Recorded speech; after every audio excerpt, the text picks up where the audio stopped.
Kim Morgan, welcome to the Coach's Journey podcast. Robbie Swale, thank you. I'm delighted to be here. Yeah, for those of you who aren't watching, Kim has got a really big smile on her face, and actually so have I. So it's a really nice energy to bring to the start of the call. And actually, as you just mentioned that, Kim just said before she started that she'd been listening back to a couple of the episodes of the show, including, I think it's episode 9 with Barry Ennis. And of course, I think that episode is for listeners to the Coach's Journey podcast, that will might be the first time that people heard of you, Kim, in the way that Barry introduced you, which was, I don't know if you remember this from listening, the story was something like he'd been going to, I did check this before the episode, I haven't got that perfect a memory. He was investigating coaching, and he'd been to some things and had been kind of put off by the things and thought that coaching maybe wasn't for him.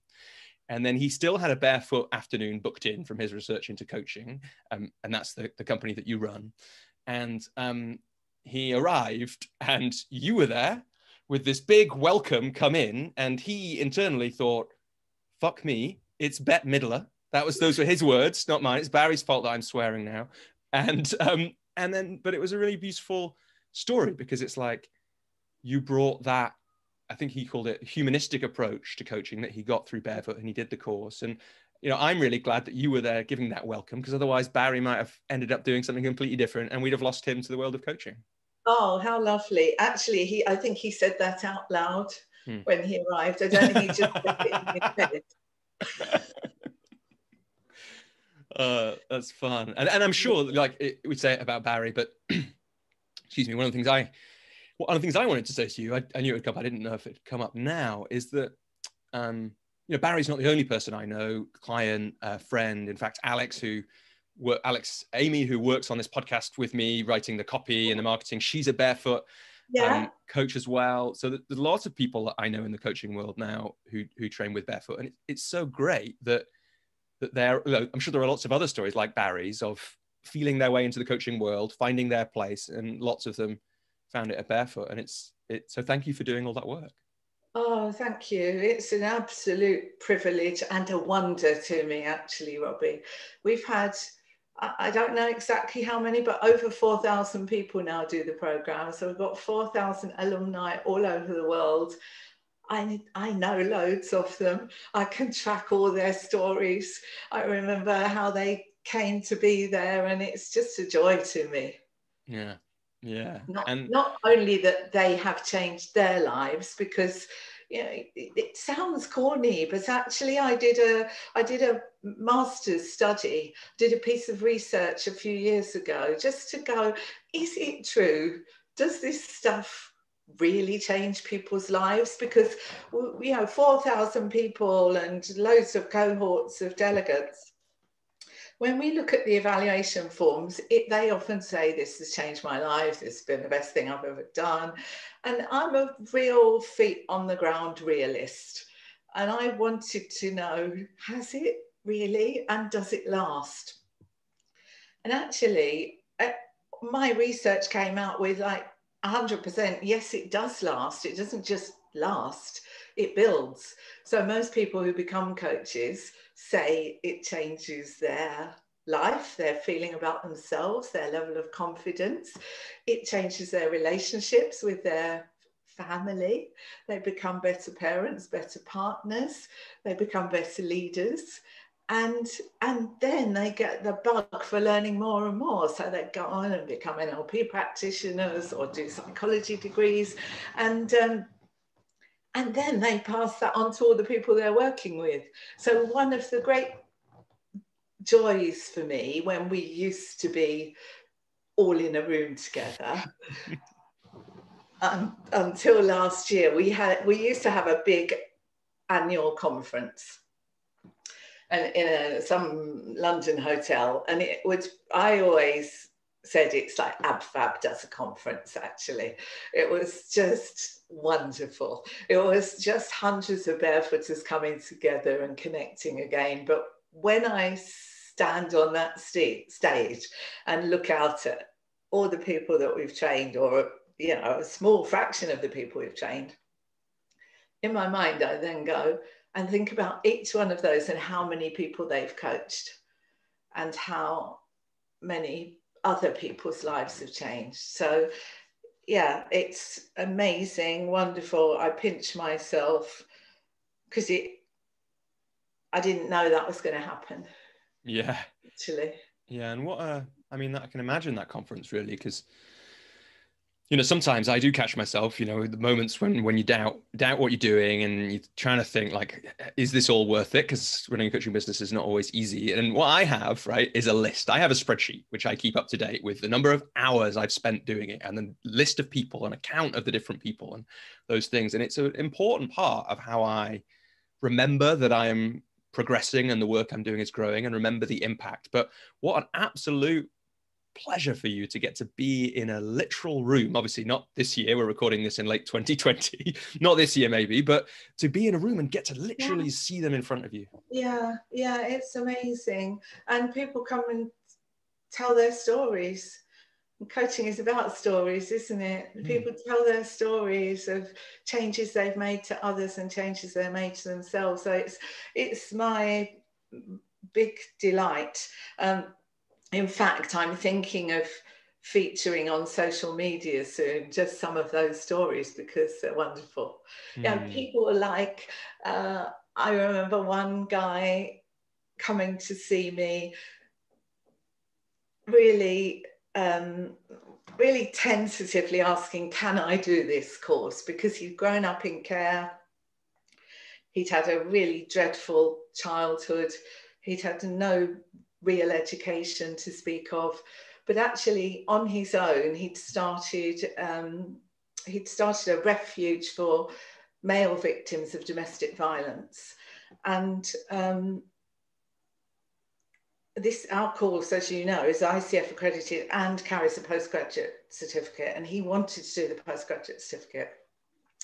And I totally put my coach's hat and heart in place and thought, yeah, you know, this is an opportunity for him. He can do it. I'm going to believe in him to do it, because you don't have to have a first degree to do this postgraduate qualification.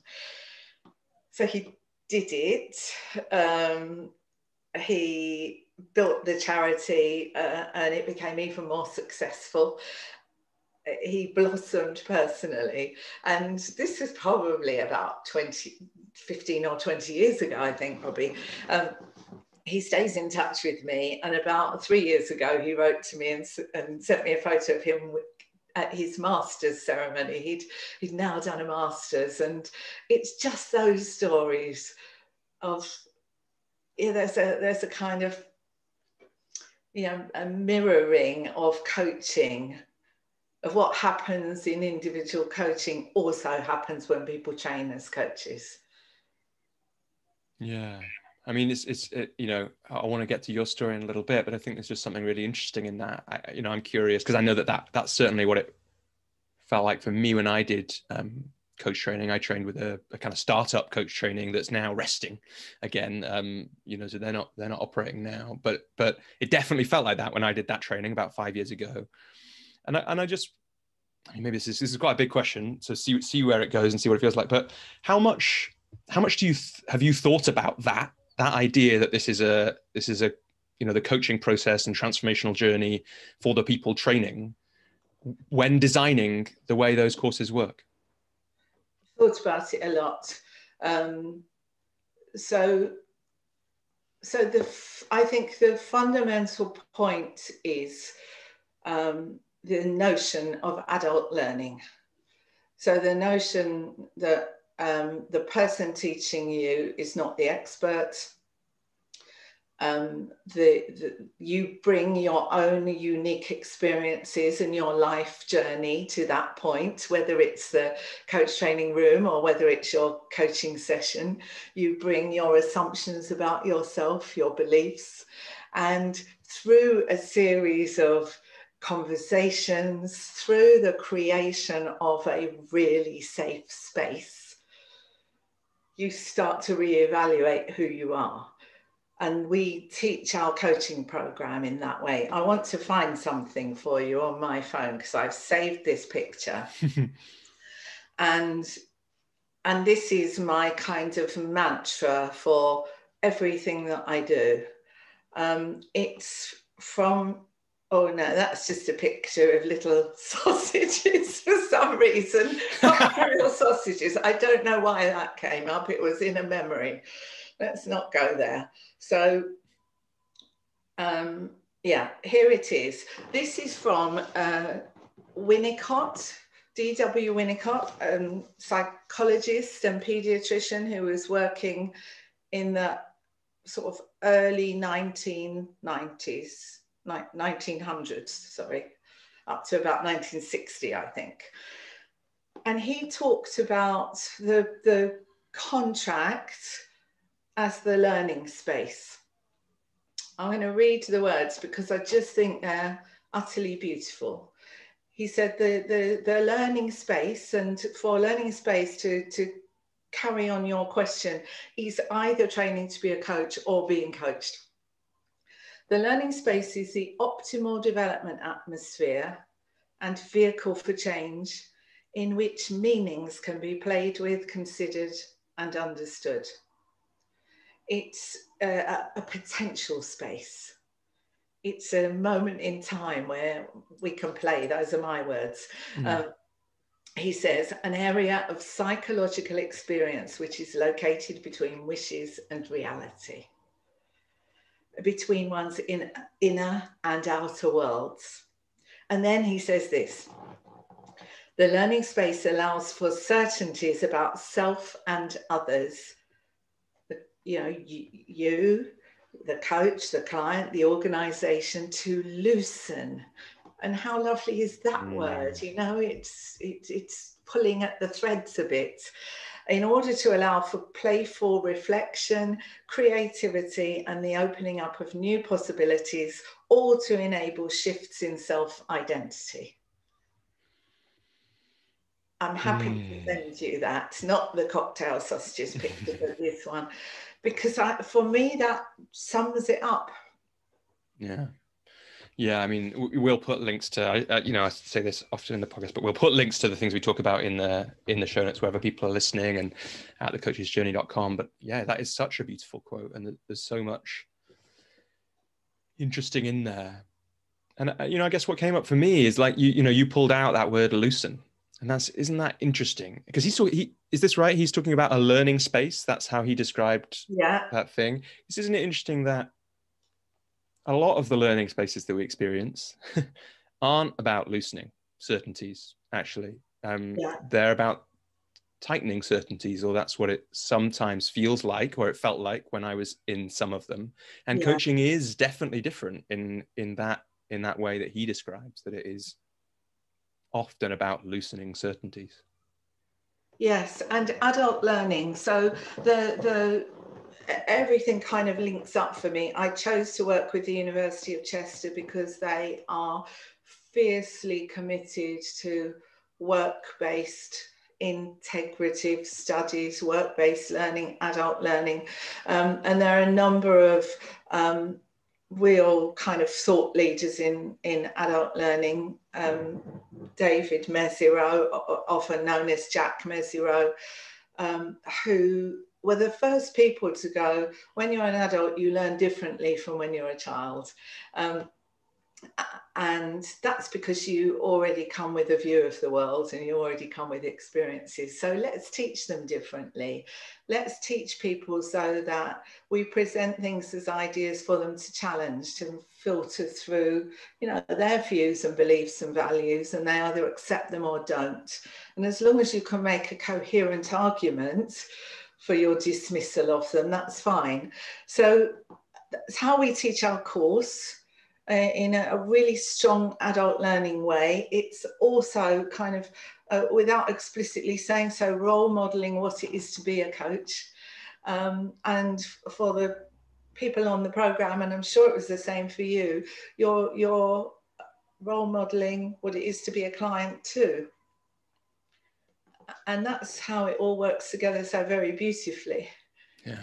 Yeah, absolutely. Yeah. And so, Kim, like we could go off in that, and I want to definitely want to catch more of the work that you do with Barefoot in the conversation. But I wonder if you could take us back to when you first came across the idea of coaching, as we are talking about it now, I guess, you know, do you remember when that was and how you first came to it? Kind of. I mean, I probably need to just go right back, if that's okay, but I'll try to do that fairly quickly because I'm quite old, so we could be here for a long time. I think my parents were very psychologically aware people. My mum was a social worker, a probation officer. My dad was just a man who was interested in personal development. So I grew up in that environment anyway. And just, sorry, this is a curious thing that I just got curious about. How did that, you know, his interest in personal development, how did that show up? Oh, well, I think it was, so both my parents were EastEnders, were real working class EastEnders, and they grew up in the sort of post-war boom, where for the first time ever, the average man in the street was able to make something of himself, I think, and they truly benefited from that. I think it stemmed from that, really.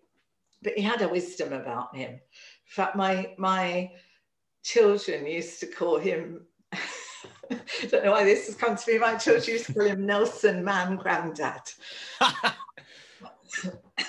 Because he was kind of senatorial and he always used to sort of tell me to change perspective and reframe and move, you know, it's just little things like that. And my mum was very much counselling everybody, so it was kind of destined, I think. I originally trained as a therapist.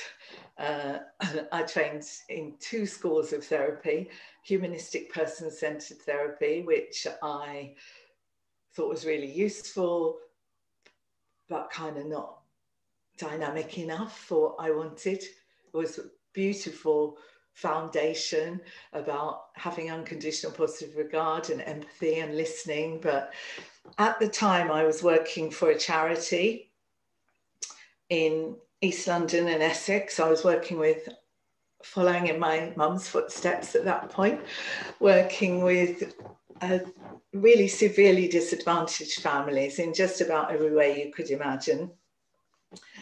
And just sitting and smiling benignly at them wasn't making a difference. So I thought I need something else grittier. Now, this was a long time ago. This was in the early 80s. So you have to know that in the early 80s, psychology at that point was still only focused on what was wrong with people, not what was right with people. We've come such a long way in such a short time. The only other thing that I could find was a Freudian psychotherapy course, which was the complete opposite. The way that I was taught all that time ago was to not smile, was to be really kind of like a grey rock, to give nothing of yourself. And Freud's original reasoning for that was to create in your client conditions of optimal frustration, to create conditions of optimal frustration so that they would show their defenses. So that in that, faced with that, they would either try to win you over, they would try to make you laugh, they would feel victimized, they would get angry, and then you kind of go, okay, I can see what some of their, adapted behaviors are. Anyway, long time doing it, but I just, everything in my body said, I don't agree with this. And eventually I stopped doing it, because I just, again, the families that I was working with before that were saying, why are you just smiling at me like that?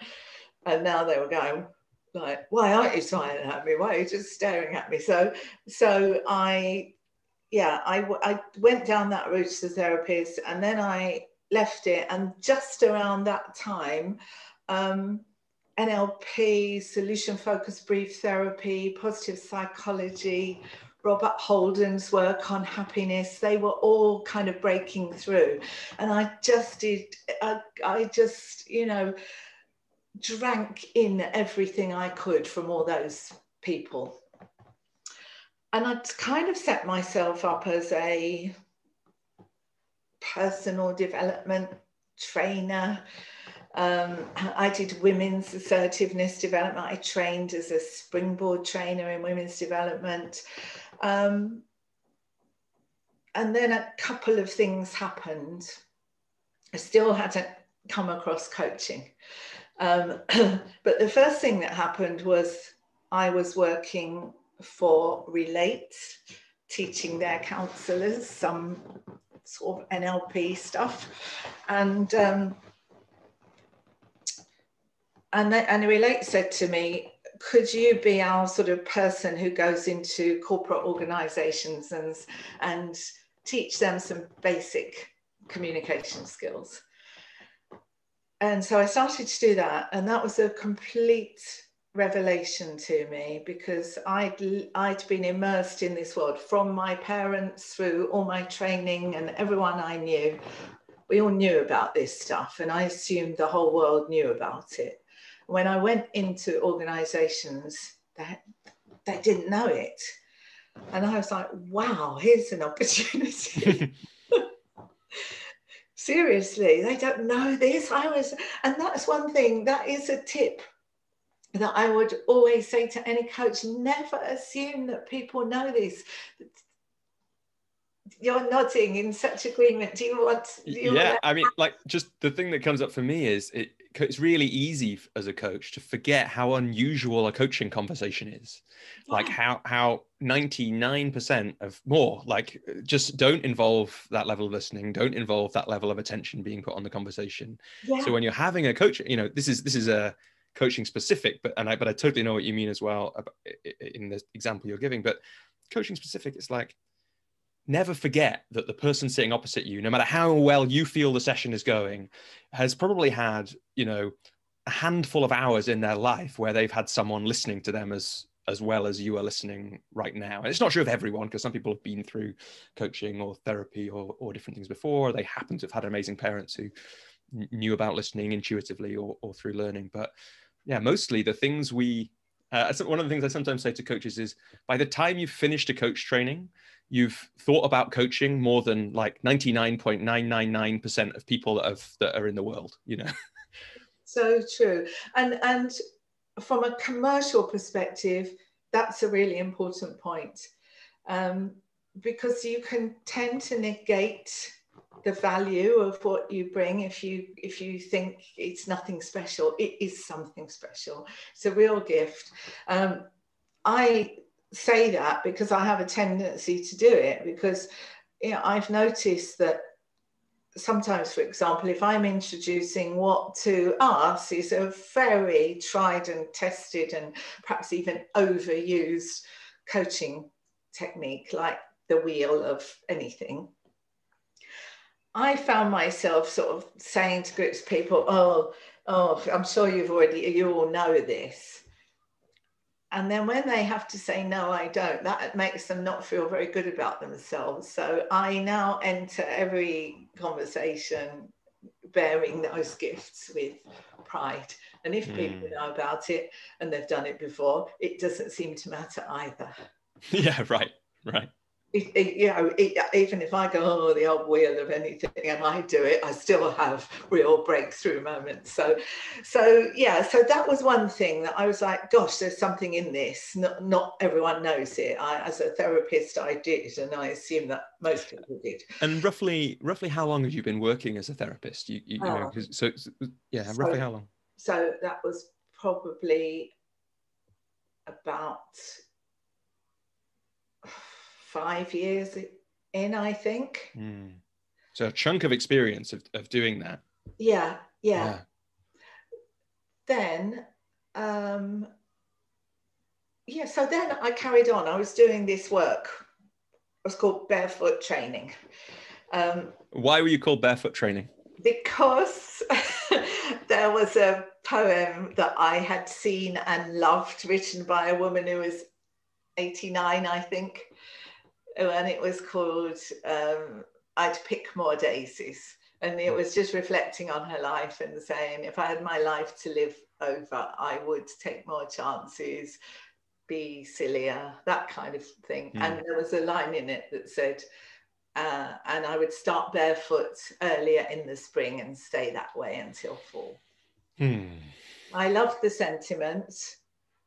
So I loved the sentiment. That was one part of it. The other part of it is, remember, this is all a long time ago. There was no internet. There was yellow pages. And if you had a business, business advisors used to say, get a name that's near the beginning of the alphabet. Because people aren't going to go through the whole thing. That's so good. I love those stories. Like there's a fantasy novelist I like called Robin Hobb. And that's a pen name. I don't actually remember her real name now, which is, partly because her branding is so good. Robin Hobb is such a good name. And she chose it because she thought fantasy readers might react better if it could be a man. Yeah. And then she chose Hobb because she went into a bunch of bookshops and H was what was at eye level. And that's why it's essentially the same. Yeah. It's like these interesting tactical choices as part of it. So meaning, and also usefully, the start of the alphabet. Yeah. And then I think I heard about coaching somehow. I met a woman who had trained with Coach U. She was of somebody else who was a women's development trainer in the same organisation that I worked in, and she started telling me about it. And then I thought, I think that's what I'm doing, actually. And then I thought, Robbie, and I'm always a bit uncomfortable about saying this because it seems like incredibly, I don't know, arrogant. But I thought I got worried because the training that I'd had as a therapist was really rigorous. And there was such a lot about contracting and boundaries and self-knowledge and self-awareness. And those were the bits that I took as being really valuable. And I thought, I think I can, if people are going to be working with others as coaches, I want to contribute to that conversation. I want to contribute to the teaching of them. So I wrote a course, and and even today, the course nods to everything that I've already said to you. There's bits of Freud, there's bits that it's truly eclectic. And I also had a contact at a university. It wasn't the University of Chester initially, it was accredited by another university. And I thought, I also know how long it has taken for the therapy world to become accredited. Even therapy is still not a profession. There still isn't one governing body for therapy in the UK. And I thought, I need a stamp for this as well, because also I'm not really known. So I got it accredited as a postgraduate certificate, and then started teaching coaches. That was about 1998, I think.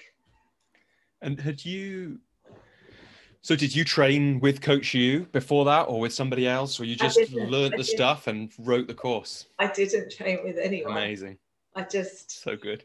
I just wrote the course. Because it's this really tricky thing for coaches, that all those things you've just said are important for the world of coaching: the certification, the fact that the credibility of the academic study, the rigor, doing that personal work, all those things you talk about. And there's something also exciting about it, which is that you don't need those things. And it's like a really tricky kind of energy and paradox to hold, I think. Yeah. So, I know. If I think back now, that's why I sort of squirmed a bit and said, oh gosh, that felt a bit arrogant. But somebody had to write the courses, I suppose. Yeah. Yeah. And So were there other trainings in the UK at the time? What did the landscape look like? I wasn't aware of any. But I don't want to say there weren't, because I wouldn't want, you know, I wasn't aware of any. I think probably Sir John Whitmore was training people in the Grow model around that time. I think there were some NLP coaching programs. So Joseph O'Connor, I know, I worked with him a little bit, and he was doing some specific NLP coach training. I'm sure there were others, maybe even the coaching academy had already started then, but I wasn't aware of them. I sort of plowed my own furrow, started this course. I think I had about 5 people on the first one. Amazing. Most of them were my friends. Yeah. How much did you charge for it then? Do you remember? I think it was about, I don't even remember. I feel like it was about £1,800 maybe. Okay, nice. Yeah. It was always 12 days. Yeah.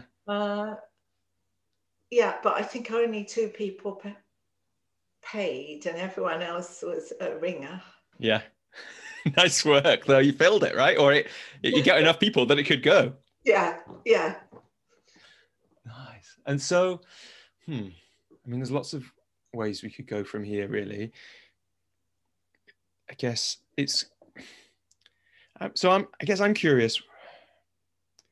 It's like there's something really admirable about the courage and the kind of, what would you call it? Like I'm going to do this, about that moment where you decided, you took all this stuff that you knew. And I guess, is this right, that you intuitively knew that these things that you've been doing, the counseling, the more Freudian psychotherapy,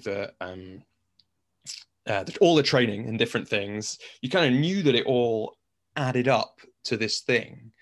But how did you take that and form it into a learning experience? How was that first training, and how did you make it? It was, that's a great question.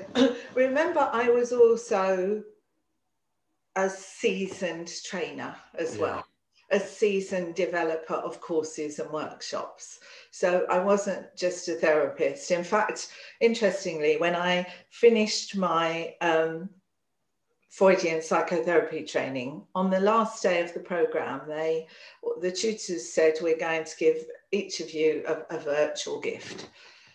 And as we sat around the table, they said, to so-and-so, we wish you more confidence. And we had only been training one-to-one therapy. And then they said to me, we wish you groups and groups and groups. Mm. And I said, why? And they said, because you were made to work with groups of people. And that was a lovely, positive, hypnotic message too, I think. It gave me a lot of confidence. It buoyed me, because I do love groups.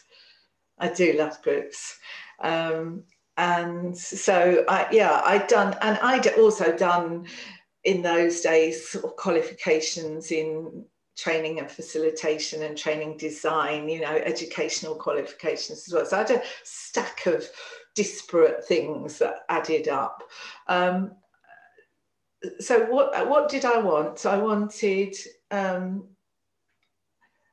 practice, definitely, lots of practice, some theory. I wanted opportunity for reflection and observation in just the same way that I learned. I remembered the ways that I'd learned best were when the whole group of therapists watched me doing a therapy session, like a goldfish bowl thing, and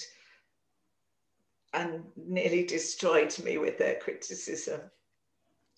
But those were the moments when I learned. So I wanted it to be fierce and compassionate all at the same time. I wanted it to be modular, in line with work-based learning. You learn something, you go away, you try it out in real life, you come back, you reflect on it. So I had all the elements from other things that I'd been doing. The main thing that I did then, from a commercial point of view rather than an educational point of view, was like I said, I didn't think anyone would come if, like, Kim Morgan said she's running a course when Joseph O'Connor was, or Sir John Whitmore. So I got lots of well-known guest speakers to come in. So Nancy Klein, right from the outset. Amazing. Jamie Smart in those days had worked with me for a long time. Damien Hughes taught on the course. Julie Starr.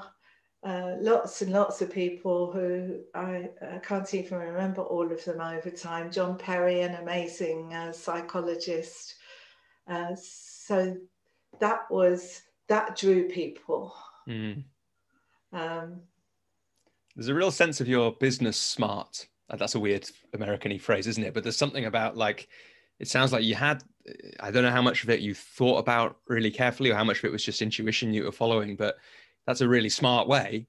Like, in some ways, that's a model that people follow a lot in, you see a lot of them. I don't know if you get them on the internet, like invited to an online summit, right? Where, in fact, I got invited to one once, right? So one of the reasons that I ended up within a little audience of coaches is I wrote an article about how I'd grown my coaching business and how I'd shifted to full time, and it went mini viral. So a few thousand people read it, and I ended up with this little audience of coaches, which in the end is why there's this podcast and all that kind of thing. But at one point I got invited onto someone was creating like an online summit for how to become a full-time coach. And they Googled it. I mean, if you Google how to become a full-time coach, amazingly, this article of mine actually comes up, I think, on the first page. So this woman was like, this is great, come on. And then she basically asked me, how many people are on your mailing list? And I said, 300. And she said, I'm sorry, we can't have you. Because what she was like, oh, come on. I've got loads of interesting things to say. But I've got my own podcast now. So, I'm not, I haven't invited her on. No, but it's like that. What you did was, before that was, at least, it feels to me like in this industry now, that's a kind of tried and tested route. You don't have to be as blatant about it as that particular person was, but a way to grow something is to partner with people who can bring, they can bring something to you, which might be the audience that, Nancy or Jamie or those other people had, and you can bring something to them, which is the structure and some other things. But it sounds like, do you remember where that idea came from? Or was it intuition? No, I do. I learned it from somebody who I knew. So this was, I had a friend who was really kind of brave and maverick, and would just phone famous people and invite them to come to his conferences. And I would stand by and watch this and think, surely you can't. And then I saw all these people said yes. And there was a point in my life when I first tried it, and that was similarly, I moved from Essex. I was living at the time. I moved from Essex to the Midlands, and I set up I didn't have any network there, and I put on a day in Nottingham called Change Your Life Over Lunch, which was very ambitious. It was for women. It was a day for women called Change Your Life over lunch. And I literally went around leafleting and talking to everybody and trying to get people to come to it. And I thought, again, they won't come for me. They don't know who I am or anything. So I phoned a woman who was a flirt coach. She was on television at the time. And I said to her, could she come be a guest speaker? She said, yes, how much can you pay me? No, I said, how much do you charge? She said, I think she said £3,000. And I said, oh no, I'm sorry. She said, well, how much have you got? I said, 300. And she went, oh, all right, then I'll do it. And that was wonderful. So she came and spoke at that conference. I spoke at that conference. I got lots of clients from that conference. I hope she did too. So I'd learned it from someone I knew who I saw doing it, and I thought it was really brave and daring, but I noticed that most people said yes. I now know I usually don't get paid for keynote speaking, but I'm always delighted to go, because it's, you know, an opportunity to let people know what you do. So yeah, I think it was just that, but I think I've always had an entrepreneurial streak as well. I can't stop having ideas. It's great. It's great. And look, I want to, we will definitely make sure we get to, you know, one of the things I was really curious about is I'm sure there's been innovation going on in your company this year, but I'm sure there always would be, and I'd be curious what's coming up and all those kind of things. And I want to, get some of your other ideas. In fact, I pulled out these earlier on. I don't know if you can see, for people who are listening, I pulled out Kim Morgan coaching cards for every day, which I think I bought on Amazon. You can get them on Amazon, right? And I haven't used them. I was looking at them before this, thinking I haven't used them this year because mostly I use them as icebreakers in different ways when I'm running stuff. And I haven't been in a room with anyone in 2020, really. That's but, the problem. You know, these kind of, just that, I'm bringing that in because it's like, clearly what you've just said is true. There's all these ideas and innovations, and we've just heard it about having a coach training, which was, it wasn't that you saw what someone else was doing and thought I could do that better. It was, oh, there's this thing here and I want to train people in it. Yeah. Can I just say something about those cards as well? Yeah. Because there's relevance here as well for coaches and coaches working with businesses. We teach on the program, I'm sure something that most other programs teach. We call it vision chairs, but it's where you effectively put two chairs in front of yourself and you think about your current situation, usually something that you want to change, maybe that you want to get fit or do more exercise, and then you imagine in a period of time, 5 years ahead or 3 years ahead, one of those chairs represents no change, that you haven't actually done anything, that time has gone by and you just see yourself and you have a look at yourself then and you think, how do I feel, what do I think, who will I be then, what else might be happening around me if I am still in the same place. If you want to really kind of crank up someone's motivation, you can put another chair behind that another 5 years hence, and the other chair represents the chair of what if I do it, it's a tried and tested method in coaching to associate us with the consequences of our behaviours and see what the real cost or benefit might be. So 1 year, my then only member of staff, Cara, who worked for me for many years, and I went to some CIPD conference and we took a stand. It was the kind of first time we'd done it. It was really expensive. We got there and our stand was really awful. I think we'd got a few posters and everyone else was coming and constructing these whole stands, and they had TVs, and we just stood behind this table, and we also just had a few leaflets. So when we got back, we sat down together and did that exercise. We said, what if this time next year we go to the conference like that? What would that be? And then we said, and what if we don't? What would that be? And then you go and actually sit in that chair. That's the part where you sit in that future chair where you've achieved what you want to have achieved. And you talk back to yourself today and say, working backwards, how you did it. And through doing that exercise, we said, we want to have colourful things that cost about £10, so that when people walk by, they're intrigued, and also things that will engage people. And that's how the cards came about. Mm-hmm. And I wanted to say that because not only is it a really lovely story, and Cara doesn't work for me anymore, but I honour her for that, because that was, she drove that. But actually just how much you can use what sometimes appear to be slightly out there creative exercises for business planning and business development.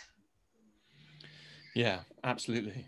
Yeah, absolutely. And probably, I'm just thinking about this, probably that was the first time I heard of Barefoot.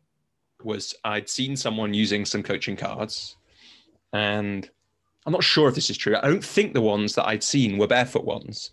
And I'm not 100% sure about the order, but it was definitely a part of that becoming aware of the company. Was I was like, for that workshop I'm running, I want some cards a bit like those ones that person had. And when I looked it up online, I saw these, and I can't remember if they were like, some of the questions were on the Amazon page or something. And somehow I had enough. I was like, yep, I'll get them. And they're great. They're so useful, and you could use them in lots of different ways. But thank you. yeah, there you go. There's the seeds of the business development running on many years later in different ways. Yeah. And so I guess there's still a piece that I want to check in, and I want to kind of, before we get onto what the other things that are happening now and the innovations, which we definitely want to do in this conversation, I guess there's just something that's really interesting to me about just this way that you created this thing. And we've heard some of it, but it's like, creativity is kind of endlessly fascinating, because you created something from nothing. Yeah. And you were doing what I think mostly people do when they do that kind of thing, which is you were bringing loads of things from the past and your journey into place, and you were an expert trainer. And so you made something that was good, right? That was an important part of why it was successful, undoubtedly, is because you had all that skill. And part of it might have been the business development of having people like the people you mentioned coming in. But how did you decide what to, I guess you talked about how the program works. How did you decide what it would contain at the start?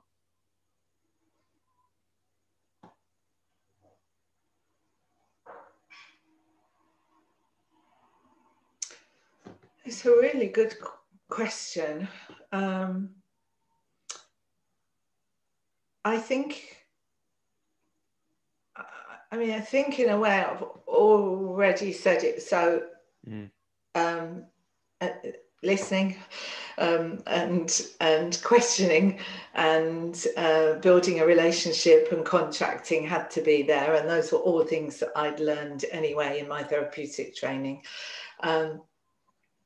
We had more NLP in the early days, more explicit NLP, because I was sort of really strongly into working with NLP then, but also creative ways of working. So the choice of what went in it stemmed from my belief and my years of experience of working with people. Remember, people from really disadvantaged backgrounds through to suddenly then catapulted into working with really highly successful people and people in business.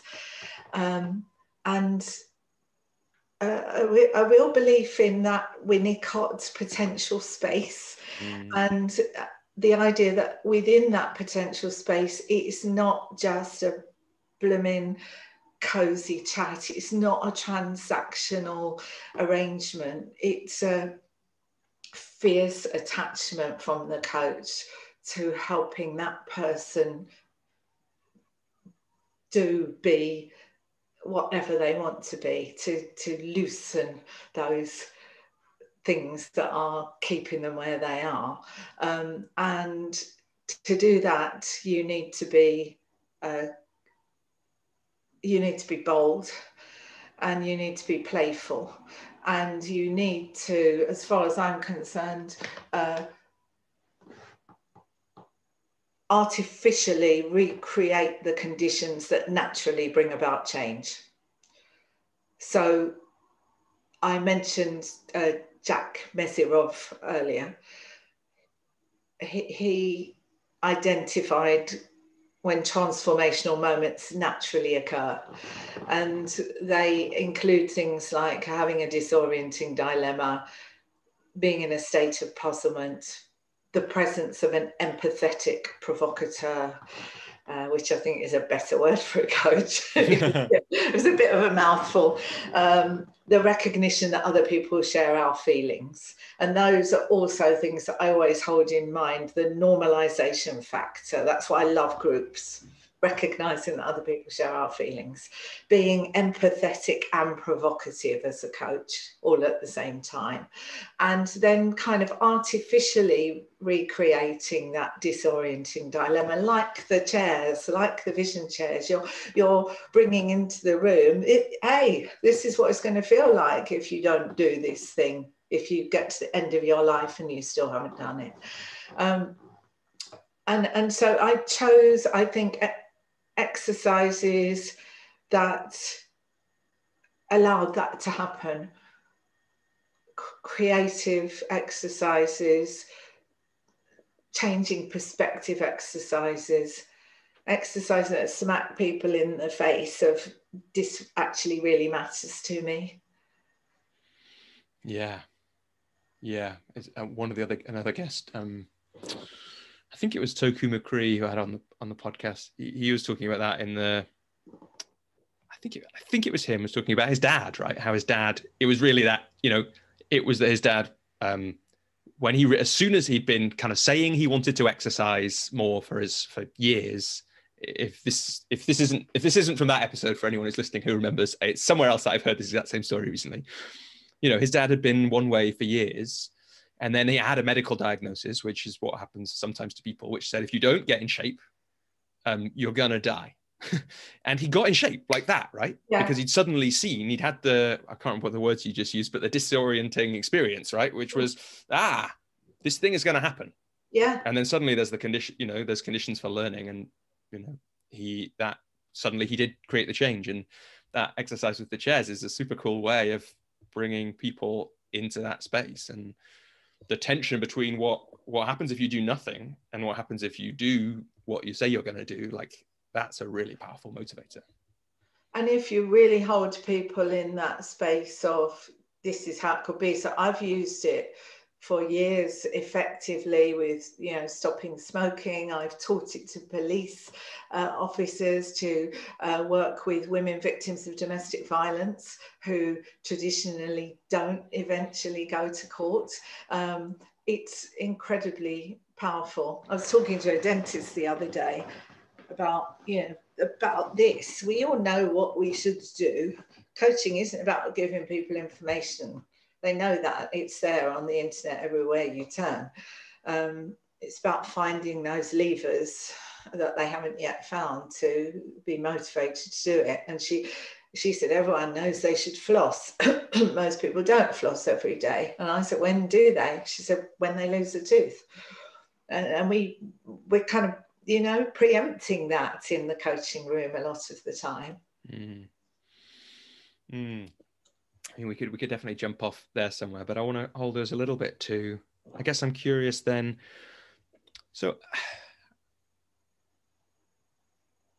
alongside, as Barefoot's, as a training organization has grown, I know that you also do coaching work yourself, and there's, various and Barefoot as a company does coaching work for organizations. So how has that evolved alongside the training? Yeah, that's that they're all interconnected, really. So I started the training. Robbie, I can't even properly remember the timeline.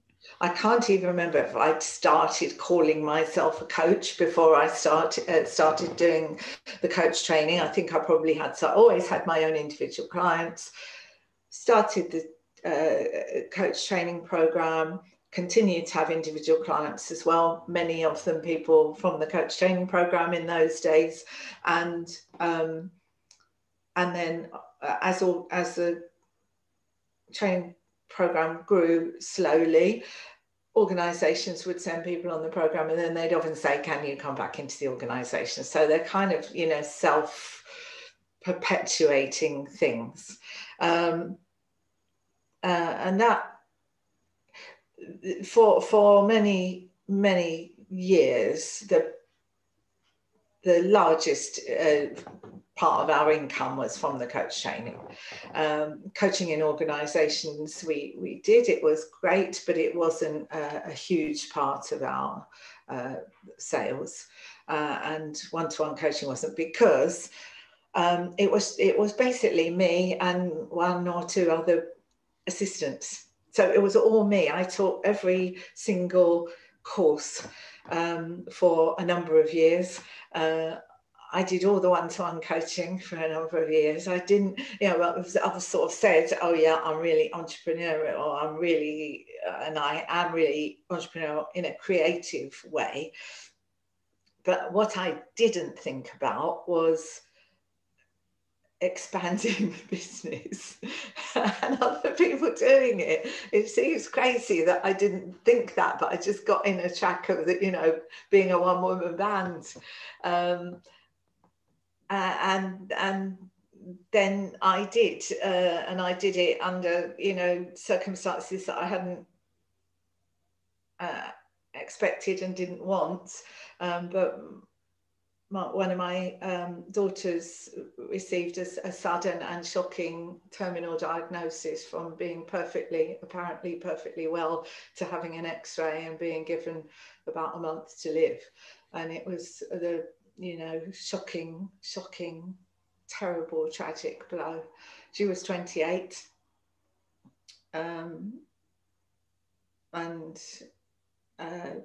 Yeah, it was utterly devastating. So I received that phone call out of the blue, and I just left the business. I was on the 4th of January 2013. I left the business. I literally didn't even give it another thought. She died in April 2013. And then I was grief-stricken and traumatized. And in my absence, people picked up the pieces, you know, the people who worked with me in the office, and then some others who'd done some associate work for us. All together, they held it all together. And I didn't care a damn what happened to it, actually. Eventually I came back. I'll have to say, probably for a good 3 or 4 years, probably in some sort of state of, I don't know, shutdownness. And only under those circumstances, which are really complex, it's really complex and uncomfortable to say this, but only under those circumstances did I realise then that actually it didn't all depend on me, and more people could. And I didn't want to, I couldn't do it. I wasn't personally resourced enough. If somebody came to me and said, oh, you know, I'd like to earn another £200,000 a year, I probably would have, like, you know, jumped out of my chair and beaten them up or something, because I had a very different perspective at that point. So it was only through those tragic circumstances that I stepped back and I started to use an associate model, and that and the business has grown, you know, significantly since that time, in terms of turnover and in terms of corporate work that we do. And in terms of the number of courses, because, you know, there was a finite amount that I could do when it was just me. So that's, yeah, that's my sort of long and emotional answer to the different strands of the business. it didn't really have many different strands until that time. Yeah, thanks for sharing that, Kim. And what must be our kind of, most of us have some experience of loss in different ways, but that is a particular kind of loss that touches the heart. So thank you for sharing it, and holding that complexity of seeing how it also has affected the way you work, and not only in bad ways, right? It's like it's a really a complex thing that I hear there. I noticed we haven't really talked about them yet, but you've written 2 books, and in the one that you wrote with Jeff Watts, the Coach's Case book, one of the chapters in it, and you kind of point this out in the introduction, is a bit different. Most of the chapters in it are about a kind of trait that people perhaps come to, I don't know what you'd call it, get trapped in, I think is the language you use in the book. And then the last chapter, though, is I think it's the last chapter, is coaching for loss. Yeah. And that, that catches the eye, really, or caught the eye for me, I think, even before I knew that story, because there's something, we've all, like I said, we've all had our experiences of grief, of loss. Actually, you saying 2013 reminded me that in 2013, 2 friends of mine who were under the age of 45 died that year, in different circumstances, but it was like death really was showing up in life at that point for me. And last year I had a year of death as well in some ways. And particularly last year, more so than in 2013, because I'm much more self-aware now than I was then, or I see my processes more, or I had more support, and they were kind of closer losses somewhat. Become really just aware of how complex an emotion, if it is an emotion, grief is. Yes. And I guess that when I was in it last year, which was my grandma and an elderly aunt, and we had 2 miscarriages, it's like a lot, but it's just such a complex emotion. I was just looking at it going, this is really unlike the loss and the things that come after it. And I was noticing the similarities that I'd had with breakups, with other forms of loss that weren't people, but the people felt like the deepest, the hardest to kind of hold. It's such a complex thing. And I just wonder, from your reflections, from the sense of, from what what came up as you and Jeff wrote that chapter, or that part of that book, what are your reflections on loss, on grief, but perhaps particularly with that frame of when our clients, or the people we love, have suffered a loss? How do we hold that, and how do we help them? Yeah, thank you, Robbie, for talking about your losses too, and I'm sorry for them. It won't surprise you to know that when I was ready, I started to do a lot of learning about loss and grief. And I knew that my tendency was to sort of rush off and start a charity or start doing that sooner. But I knew that I had to sit with my own grief and get to a point where it was in an okay place for me to start helping others. But now I do. Now I offer coaching for grief and loss. And so I think I've learned a lot about it. I learned a lot when Caris was ill and dying. I learned a lot. I learned a lot of those things that I had heard other people say, but I didn't really know were true. I learned how much people don't know what to say. And how some people even cross the street to avoid you. I learned how I didn't know what to do with myself, and how few resources there were that I could find actually, and how all the places that I knew to go, all the sort of therapists and coaches also didn't really know what to do with me either. And so I set about trying to understand it a bit more. What I know is it's not a problem to be solved. It's something that has to be held and contained, and it's not a quick fix.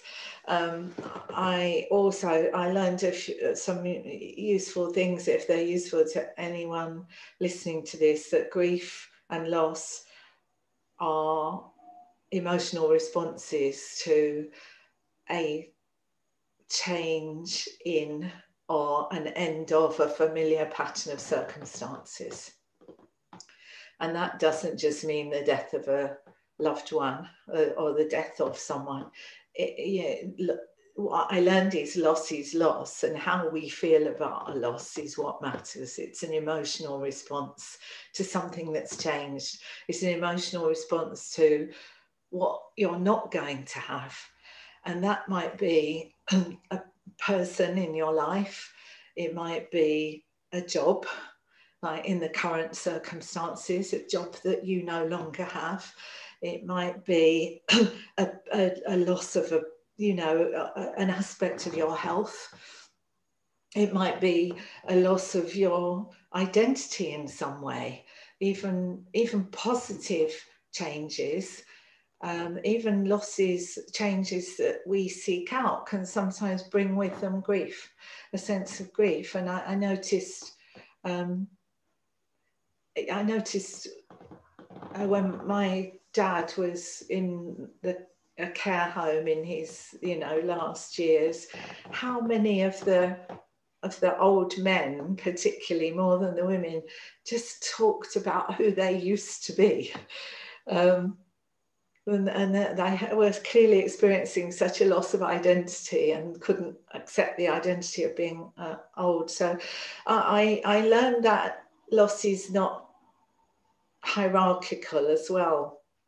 You really gently and respectfully said to me, the loss that you've had is a particular type, and I thank you for that, but they all are. And that's what I learned. There is no hierarchy in this. You feel what you feel, and if somebody's grandparent dies and they're 108, you might say, oh well, they were 108, what did you expect? But it's not about that, it's what you feel.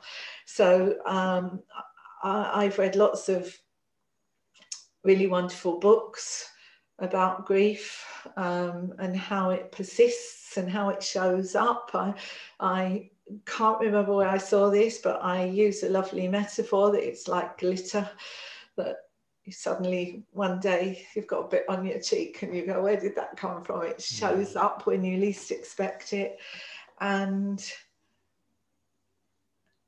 that group work for other people who are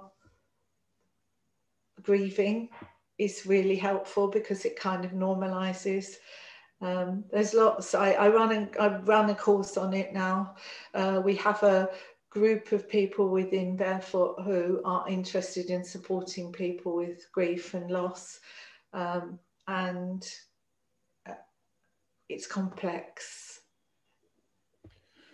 And it just occurs to me now, obviously Barefoot is one of the places people could go, but if people are listening to this and they're right in the middle of something, are there particular places or resources, or I don't know what it would be, that you would point people to?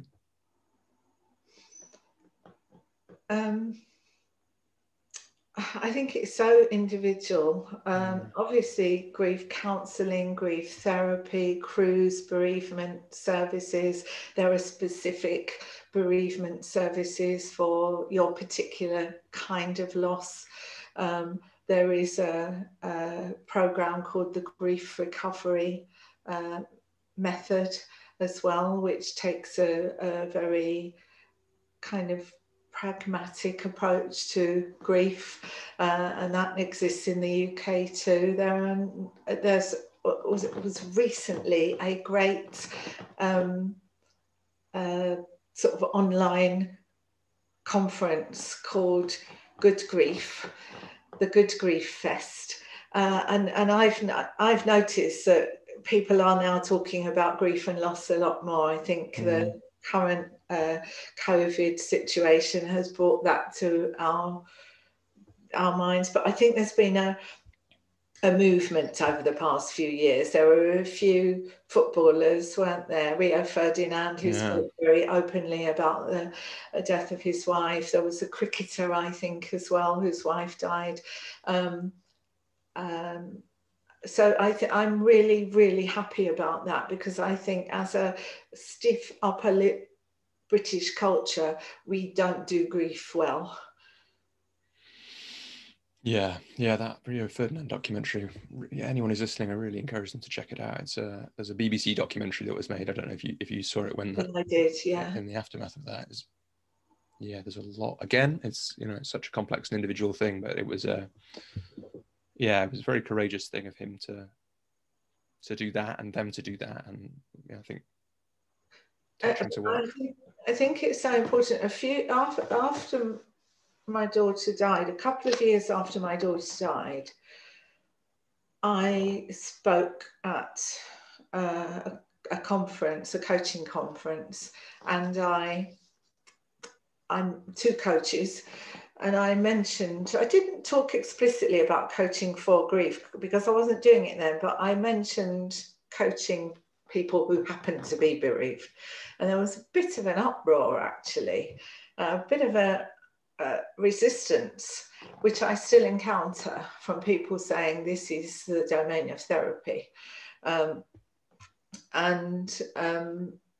So I'm always careful to say that, any coaches positioning themselves as working to support people through grief need to be really clear about their own limits and limitations, and their knowledge about when to refer on to other psychiatric or therapeutic or mental health professionals. But on the other hand, who is not going to be bereaved at some point in their life? And recently, actually, I spoke at another conference about a year ago. It's a conference that I speak at quite regularly. It's in the West Midlands, and it's a coaching pool. It's the West Midlands coaching pool. So where sort of public health public organisations, governments, and local authorities have coaches, and they train them together. And they said to me, what can you do this year? Because I've run through my repertoire now with them. What can you do this year? I said, how about something on coping with loss and grief and change? And they went, oh, don't know about that. Maybe it's a step too far. So in the end, they said, okay, all right, we'll give you a workshop. And they put me in the little room. When you do a conference and you get the little room that no one's going to come in. And by the time they'd taken the bookings, they said to me, you're in the main room, because so many people booked to come to it. And that told me something.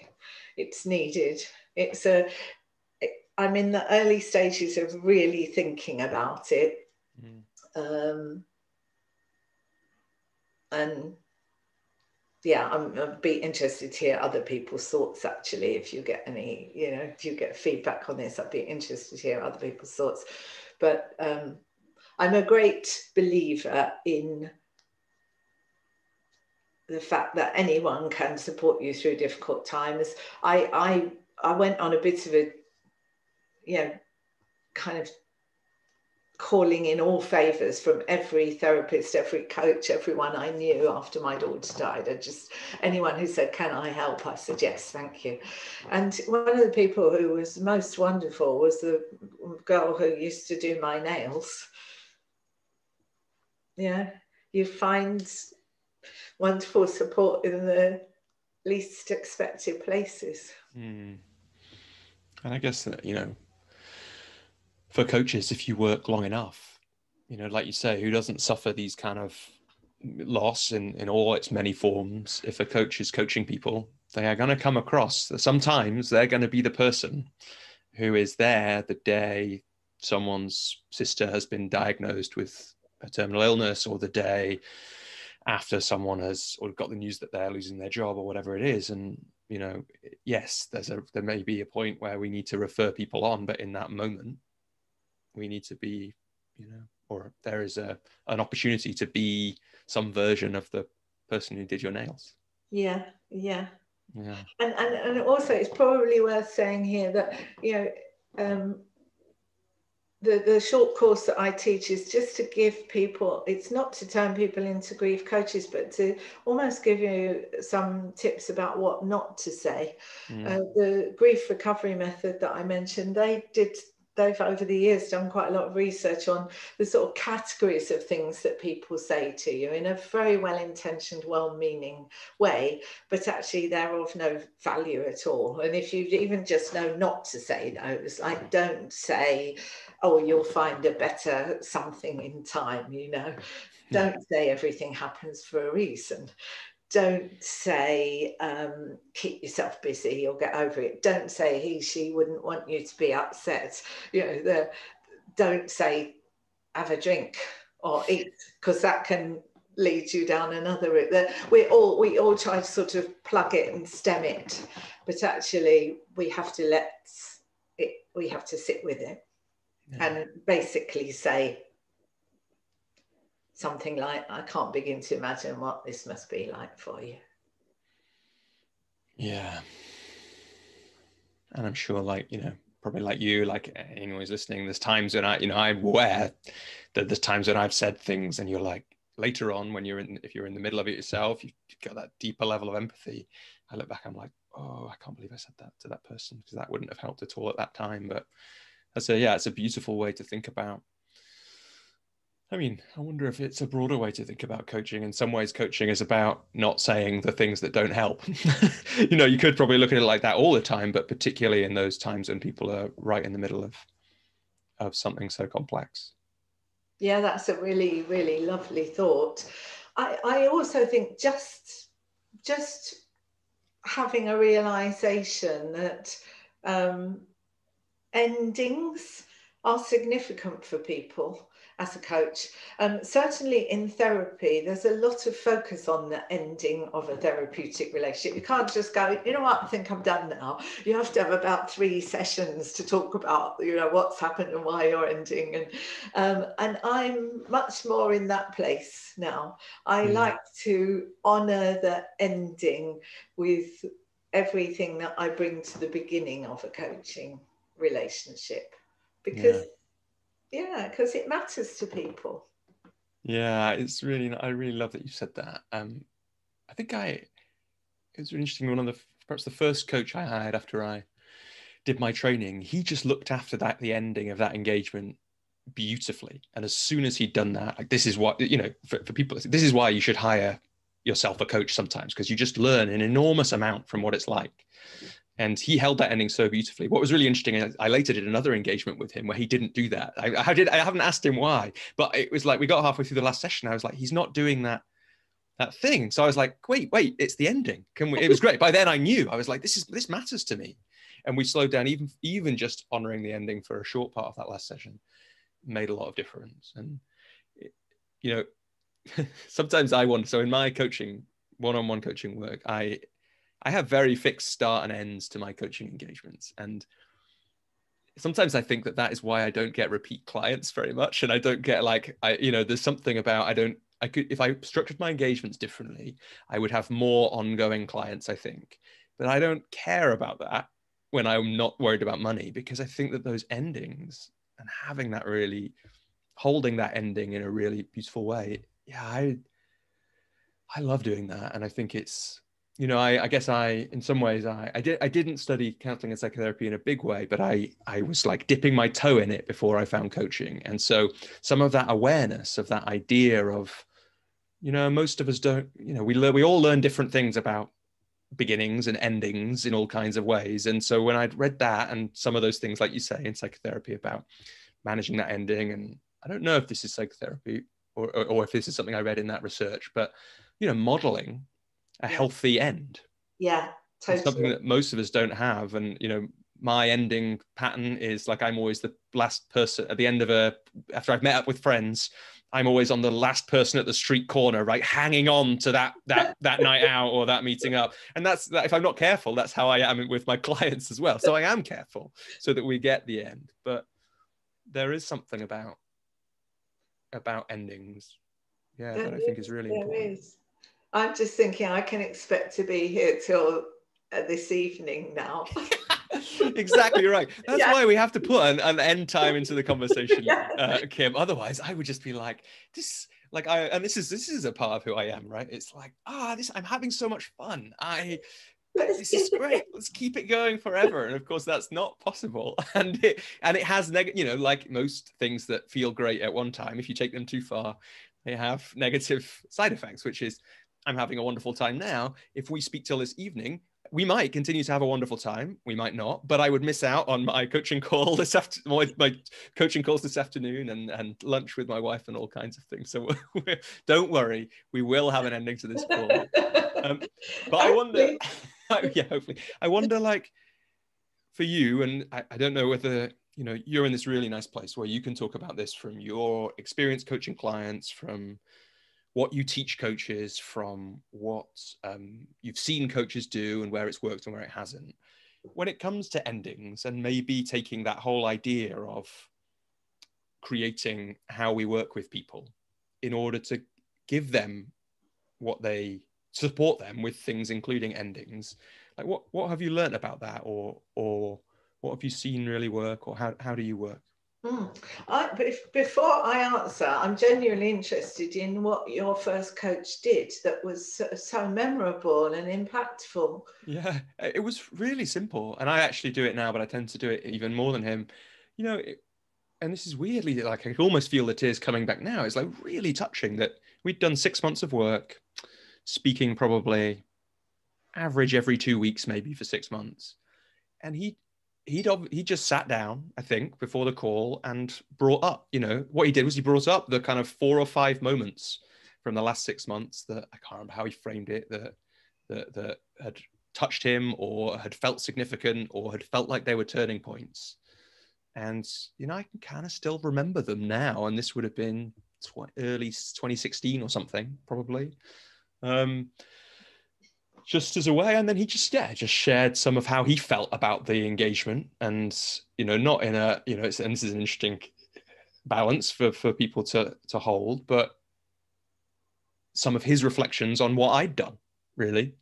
And some of, you know, he might have said he was proud, which is not like, it's not like I needed that, but it was just you know, here, I can get the feeling now. It's like, God, you know, I have worked really hard at this stuff that we've been doing, and to the acknowledgement and validation that someone else had seen that was really powerful. And yeah, so this is for people who are listening, this is Joel Monk, who is runs a really interesting company called Coaches Rising, and was a guest on the podcast. That was me coaching from Joel on that. Yeah, it was beautiful. And so quite often that's kind of thing is what I do with my clients. I sit down with them, I bring them to mind, I bring the work we've done to mind, and guide them through some of that in different ways. That sounds beautiful. Yeah, I do that too. I sometimes find myself saying, I wish I'd sort of videoed you when you first came in here. Yeah. And now look at you. I often look at that, you know, the arc of our story together. Sometimes have a more ritualistic kind of both bring an object or you know, a piece of writing or something that represents how this has been. Sometimes review high points and challenging moments. But I really think it's important, as you said, to actually really internalize the learning, as Joel did with you. to go, yeah, I have worked hard. Yeah, it hasn't just happened. And leave that memory and that space for the clients to return. So I was going to say, I don't think your sort of hard beginnings and endings have anything to do with not having ongoing clients, actually. I think what you're doing is having a really beautifully boundaried and appropriate ending that leaves people knowing that when they want to come back to you, they can, because they know just what it's going to be.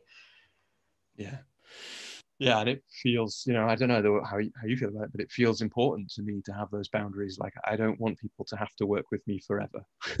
I want them to come with something. I want us to do some, ideally powerful and impactful work. And then I want them to go off and have an amazing life. And if they want to come back at some point in the future, amazing.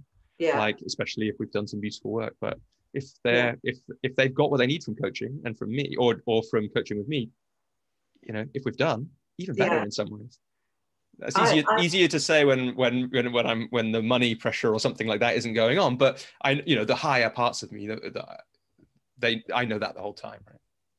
Yeah, me too. I sometimes, even in the session, so I saw a client a few weeks ago, and we were just sort of both sitting there going, like, why are we here? So I said, why are you here? I know her. I've seen her a few times. She said, don't know really. So I said, well, let's not waste an hour of your time and my time just going through the motions and trying to find things. She said, really? So I said, like, bank it, And whilst we usually sort of sell, if you like, 6-session programs of coaching, they're not rigid. We will always say you might be done in 2 or 3, in which case, great. You might want another 2 or 3. But yeah, I work like you do in that way. And is that, thinking about both what you teach to people, what you do now with your associate coaches, and how you work, does that tend to be how you go with 6 sessions or so, and how often do they happen, and that kind of thing? What have you learned about how to manage this interesting question about how often should we meet, and how and what that looks like? Yeah, I mean, I think it has to be negotiated individually every time, and it depends on the immediacy of somebody's situation. I think sometimes people might want to meet more frequently at the beginning and then less frequently towards the end. But as a general rule, and we don't hold anyone to it, and we're not wedded to it, but as a general kind of framework, we say 6 sessions. We used to say 2 hours when we were always doing face-to-face. We're now saying 90 minutes because I think 90 minutes is fine online. Generally about a month apart, so kind of 6-month span. Yeah, and then that shifts as the relationship evolves. Yeah. And is that what you do? Real mixture. Depending on how I work, and because sometimes if I'm working through an associate arrangement of some kind, it's quite one of the things I've loved actually about doing that work with other people is, or on behalf of somebody else, is it's great when they have a model that's slightly different to how I've ended up working, because then you get to experience working like that, and you think, oh, there's some really good things about this, and now I know when this is really useful and when it's not. I mean, the way I actually structure my engagements, I'm actually doing something different this autumn, because like I was saying before we switched on, we're having a baby soon, and I realized that my normal 6-month engagements would look a bit weird because I'm going to take a month or 5 weeks, 6 weeks off. Yeah. It would look weird with this big gap in the middle. So I decided to do something different, kind of a bit more intense in the autumn, and we'll see how those people reflect on it in later. But one of the things I found, really speaking to that thing that you've just been saying, is I really like keeping it flexible. Yeah. Because it really depends on the person, and if you get someone who a big part of why they want to work with a coach is because they've got some important meeting coming up in 4 weeks time, well, it's not that helpful to them to say, right, I'll see you just after that meeting in a month. Right, probably want to fit in a few, 1 or 2 calls before then. But also sometimes, and the rhythm can change in that way. But it's always really interesting to I don't know, it's one of the things I'm curious about. And, I think I know what I believe the answer is, which is what you said really, which is it depends, in some way, and just depends on the person and the coach and all that kind of thing. But it's, I think if we're curious about how do you take those conditions that you brought in for adult learning, and you take these kind of technologies of coaching, the basic stuff, and then all the other things that, like that beautiful chair exercise that you mentioned, how do we take them and make them effective for people? And one of the questions that's in there for any coach starting out is, I know that a coaching session is powerful and can be really, really transformational for people and can get them to places they wouldn't have got to otherwise. But what's the best way for me to do that? And so that's why it's interesting to ask that question. And what's the best way now? And how do I, to me, it feels pretty clear that although sometimes one session is all people need right now, usually a series of sessions gives people something extra that they don't get by only speaking to a coach once. But beyond that, it's a really just such an interesting part of the craft or the art of coaching, I think. And it's about finding out about your client as well, isn't it? About what motivates them, how sort of fast-paced they are, how reflective they are, whether they like reading, writing, whether they like being creative. That's really the skill of the coach, getting to know that person and knowing how they will get the best out of them and not being led by your own preferences. So being as fluid and flexible as possible. And I also think in a way that, yes, those structures help, particularly the returning bits, so that there is a level of continued support and accountability and a reason for you to do the kind of... And also that thing with the endings thing, right? So one of the nice things about those endings is you're sat back with the same person that you were X months ago. Yes, yeah. But I think mainly it's the quality of the relationship that brings about the change. I think because of all the things that we talked about at the beginning of this episode, about the transformation that the coach goes through on their coach training, in a really great coaching relationship, the coach is working in the here and now, actually. The coach is seeing that person and noticing their adapted behaviours, not in the way that Freud, needed to put you in discomfort, but just hearing the unsaids and calling them out and giving the message that actually you don't have to do that here. You don't have to do that here. Here you can just be who you are. And this is maybe for some people the first time that they can let go of their need to be tough, the tough boss or the people pleaser. And that comes from the relationship that the coach builds, the express permission and the holding up the mirror of saying, I notice you do this.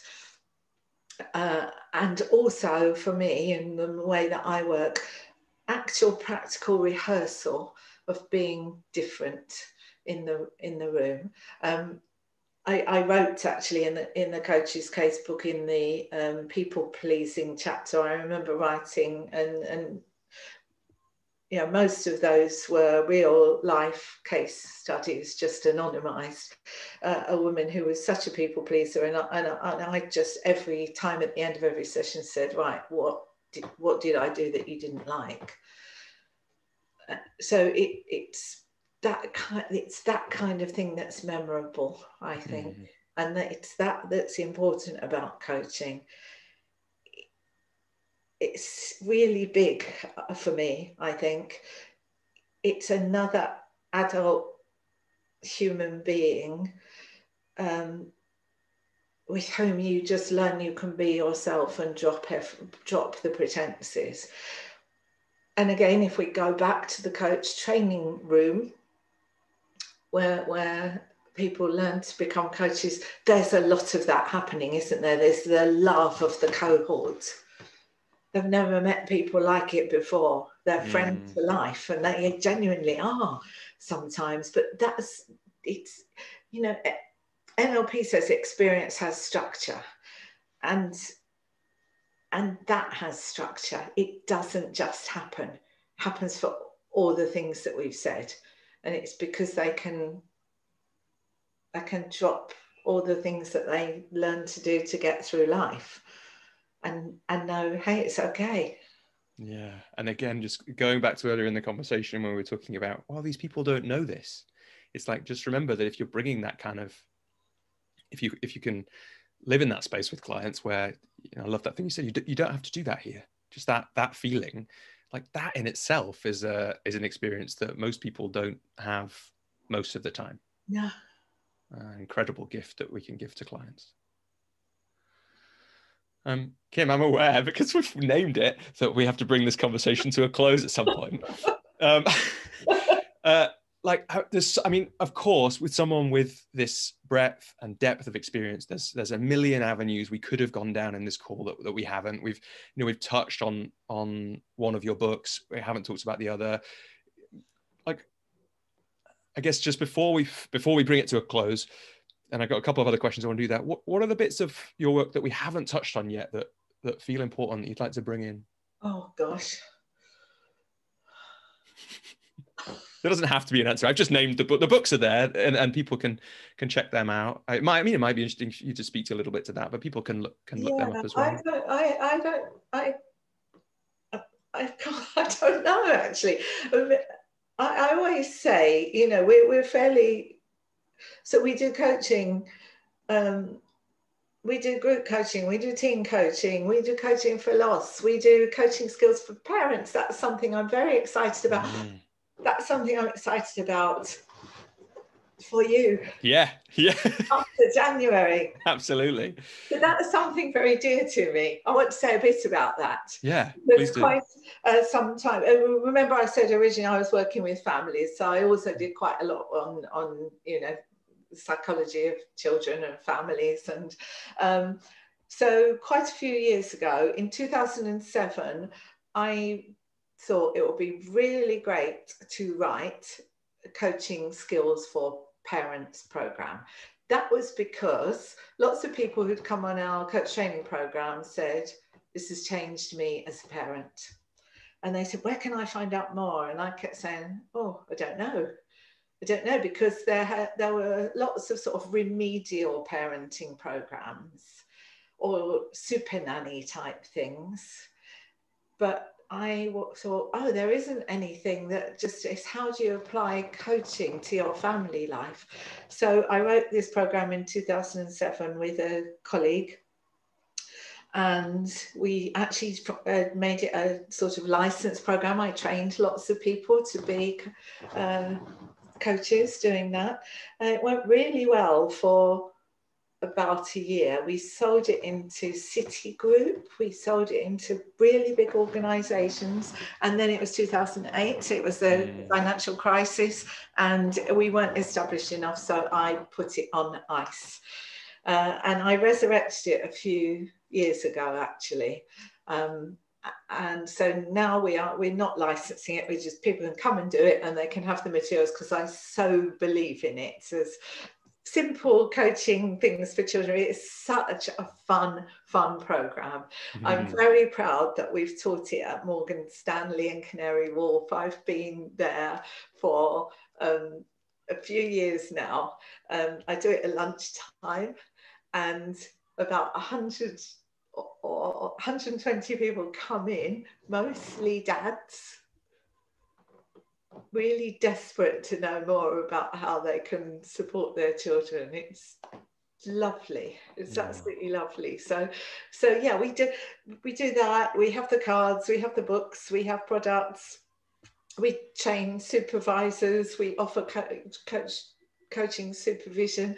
Yeah, Kim, say some more about that, because I think, you know, it's clear if people dip into your work that about how, you know, that you really believe in that as an important part of coaching and a coach's work and life. And, you know, people who've listened to lots of episodes will have heard other guests talking about it, but I wonder if you could just speak a little bit to both the why it's important for coaches to have supervision, and also a little bit about the work, the supervision, because you do some supervision training Yeah, at Better Up, right? Yeah, we ran another Barefoot, sorry, yeah. postgraduate certificate in coaching supervision, and that is has ICF-CCE points attached to it. It's not a sort of accredited coach training program.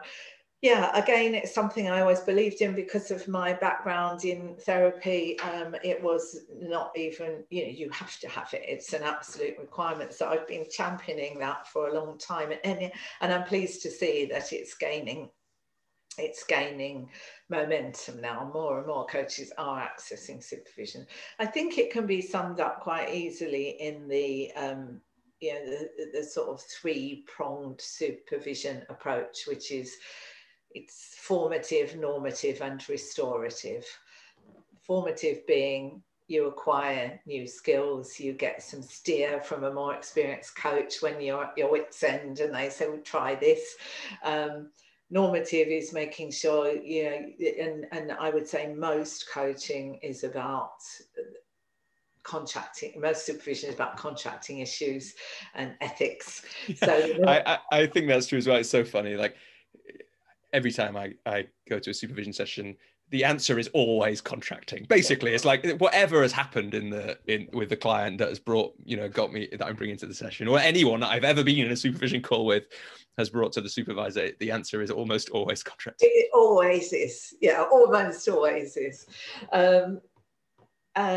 And then the other one is restorative, which is just kind of, it's lonely out there, especially if you're just one self-employed coach, especially if you're newly qualified, especially if you're not.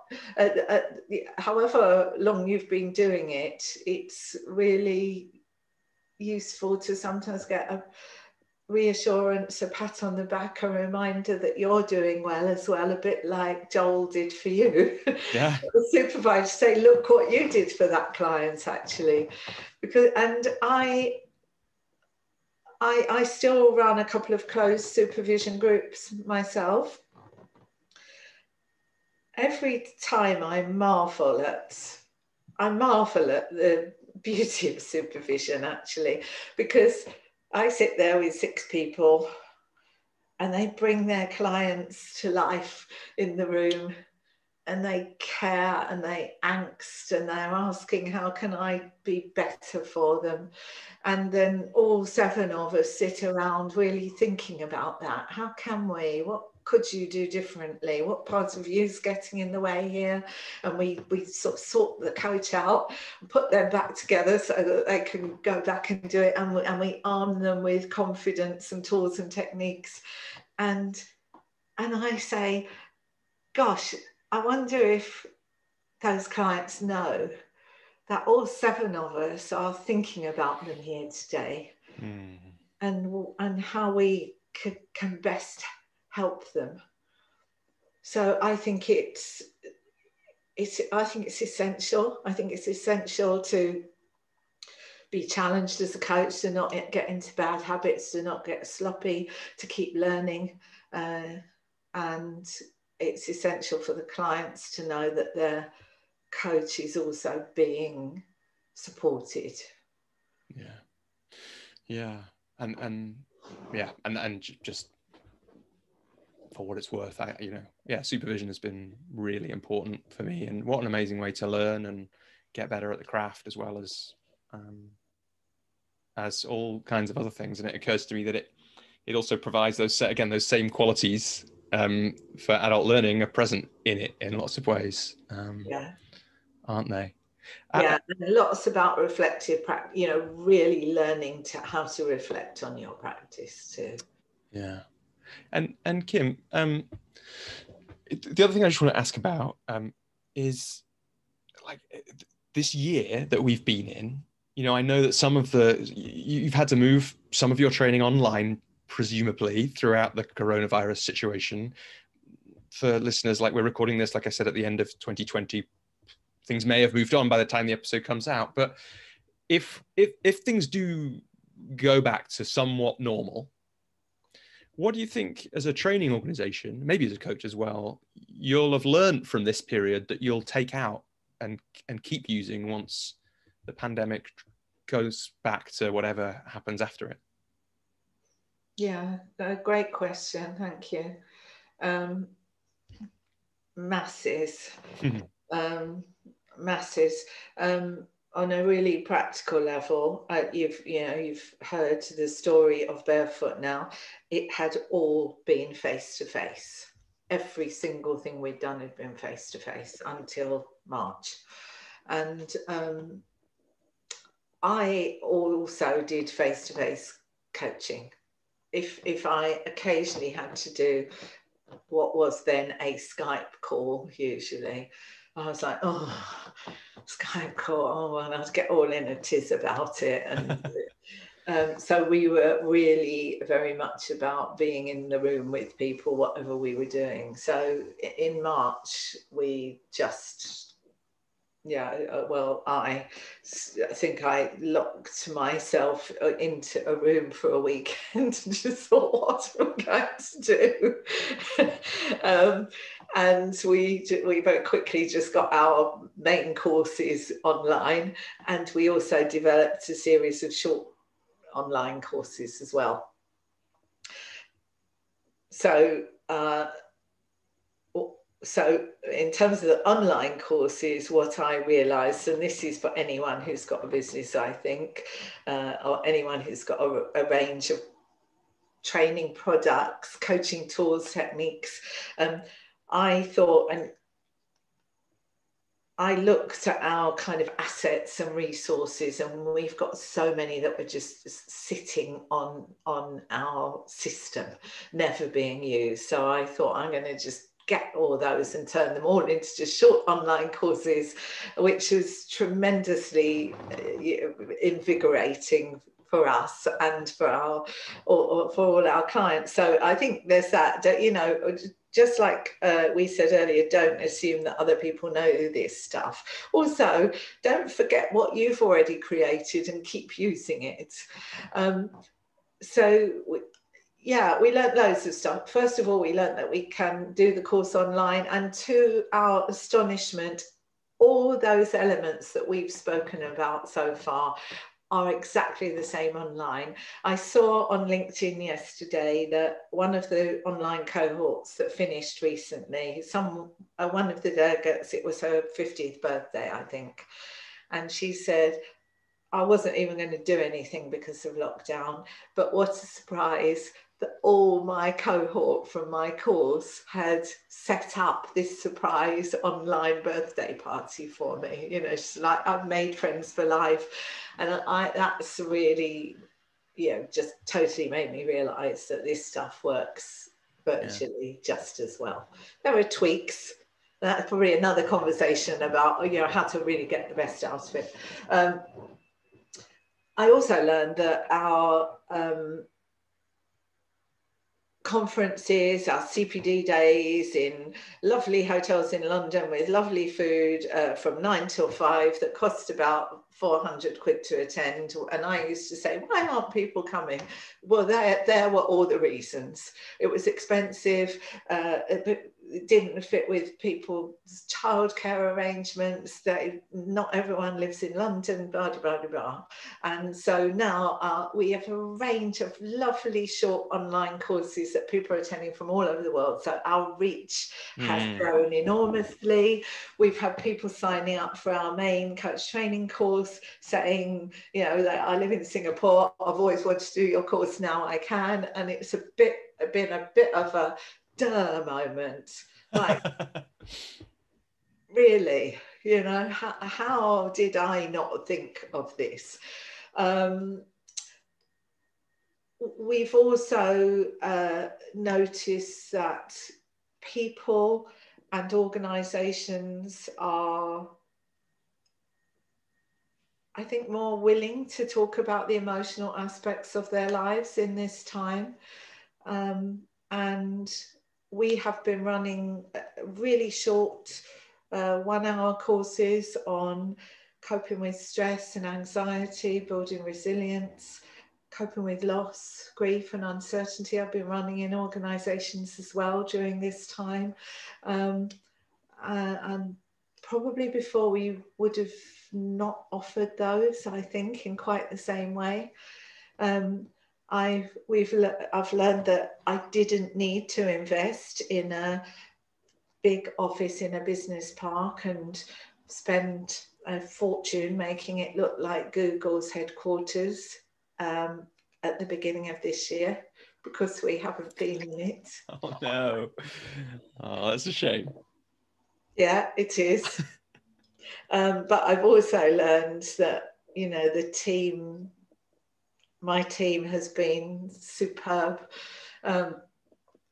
conscientious, caring, supportive, diligent, work their socks off from home under all sorts of difficult circumstances with children, dogs, partners, and they've just done a tremendous job. I've always been a trusting and generous, I think, you know, employer. I've never been Dickensian in the way that I employ people, but I will, you know, now I think there are no rules really. They can work whenever they want to, from wherever they want to.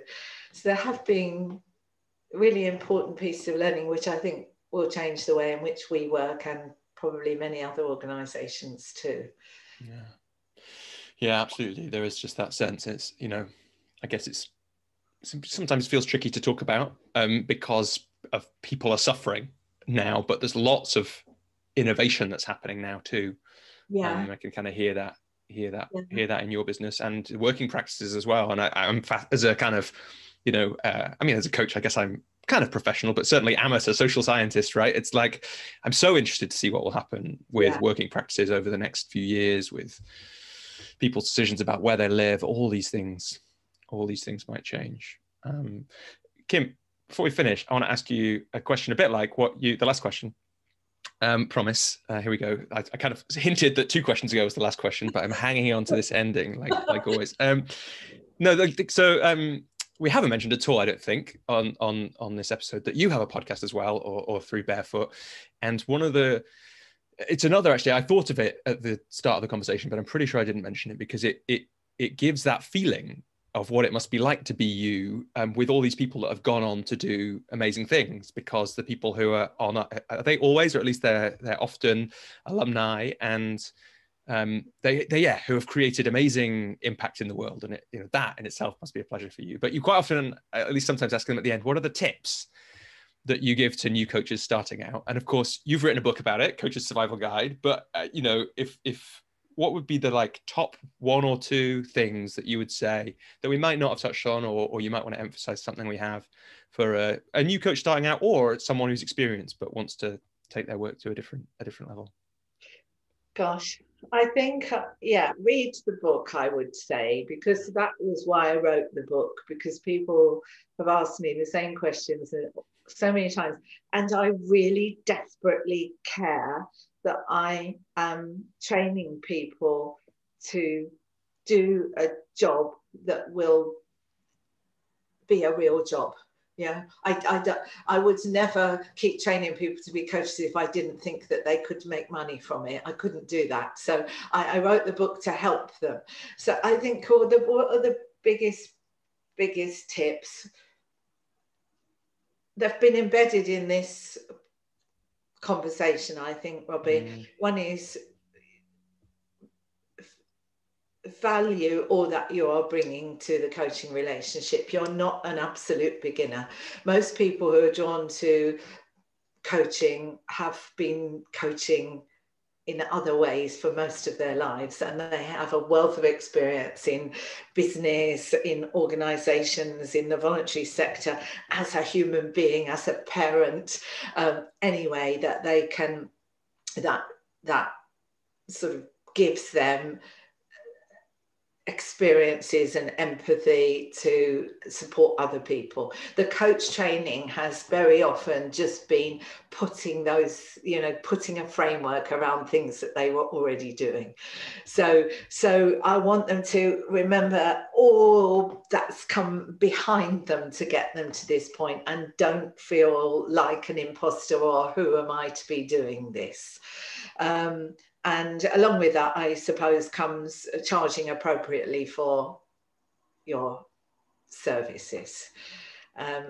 Don't believe the BS that lots of coaches give. I've heard quite a lot of coaches like scaring people, talking about telephone number figures, and there aren't many people earning that sort of money.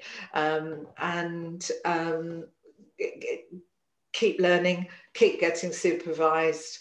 Don't worry about finding a niche. If one isn't there readily, it will find you. It will find you if it's going to, and there's absolutely nothing wrong with being a generalist coach anyway.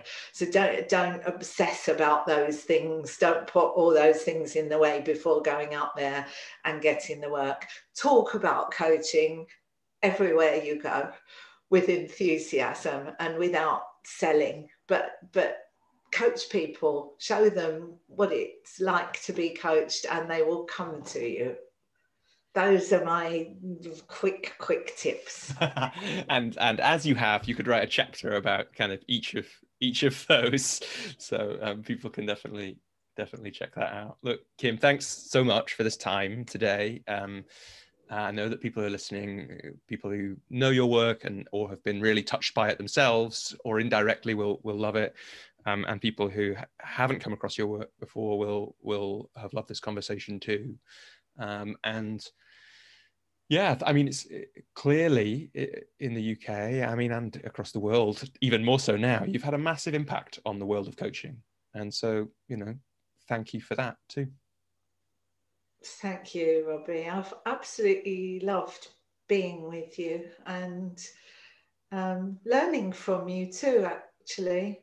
I feel like I'm going to take some tips from the way that you've done this podcast. Mm-hmm. I'm going to hang around on the street corner a bit longer, chatting with a glass of beer in my hand. Yeah. I can't wait till we can actually do that again. I'm really looking forward to that. That would be nice, wouldn't it?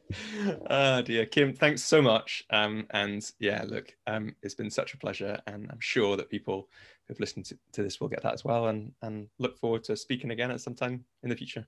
Thank you. It's been a real privilege. Thank you.